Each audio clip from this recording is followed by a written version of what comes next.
ఇవాళ మనము open surgery ఇంకా లాప్రోస్కోపిక్ సర్జరీ, మెయిన్లీ అపెండిక్స్ సైటిస్ అంటే మనకి అపెండిక్స్లో వచ్చిన ఇన్ఫెక్షన్ ఉన్నప్పుడు సర్జరీ ఎట్లా చేస్తారో తెలుసుకుందాం. రెండిట్లో గల డిఫరెన్స్ ఏందో తెలుసుకుందాం. ఫస్ట్ మనం ఓపెన్ సర్జరీ గురించి తెలుసుకుందాం.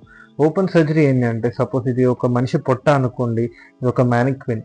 సో దీనికి ఏంటి అంటే చిన్న మనకి బ్లేడ్ తీసేసుకొని ఇట్లా మధ్యలో కోసేస్తాం. కోసి జస్ట్ ఇల్లుస్ట్రేషన్స్గా మీకు చూపిస్తున్నాను. ఇది ఇట్లా ఓపెన్ చేసేసి మనం ఏంటి అంటే లోపల మనకి అపెండిక్స్ అనేది ఉంటుంది. సో ఫస్ట్ ఏంటి అంటే మనకి సంబంధించిన ఒక సూచర్ మెటీరియల్ తీసేసుకుంటాం. కుట్లు తీసేసుకొని ఓపెన్ మెథడ్ అంటే డైరెక్ట్లీ మనము దీంతో కుట్లు వేసేస్తాం అన్నమాట. ఇది ఇలా టై చేసేసి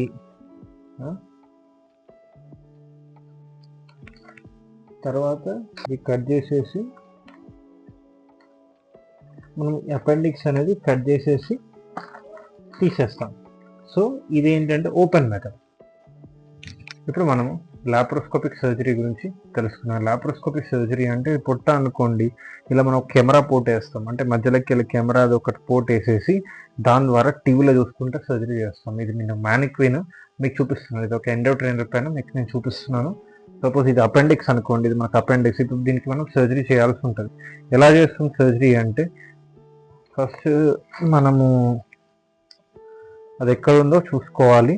దాన్ని బట్టి మనం పోర్ట్ చేయాల్సి ఉంటుంది. సో ఇది మనం పోర్ట్ వేస్తాము.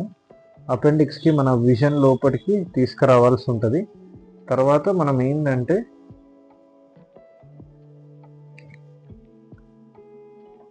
ఇది ఒకటి ఎండోలూప్ అంటారు దీన్ని. ఇది ఏంటంటే అపెండిక్స్కి లైగేట్ చేయడానికి వాడతాం మనం.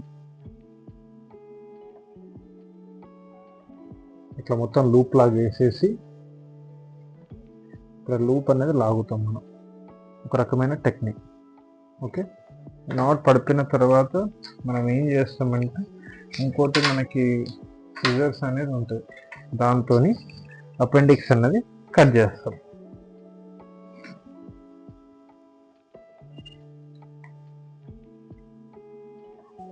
మన క్రొకడైల్ ఫోర్సెస్ ద్వారా ఈ అపెండిక్స్ అనేది బయటకు తీస్తాం. ఇప్పుడు ఓపెన్ కేసెస్లో డైరెక్ట్ కోసెస్ తీసి పరీక్షకు పంపిస్తాం బయాప్సీకి. ఇది మనం లాప్రోస్కోపిక్ మిషన్ ద్వారా ఈ హోల్లోకి వెళ్ళి బయటకు తీసి మనం పంపిస్తాం.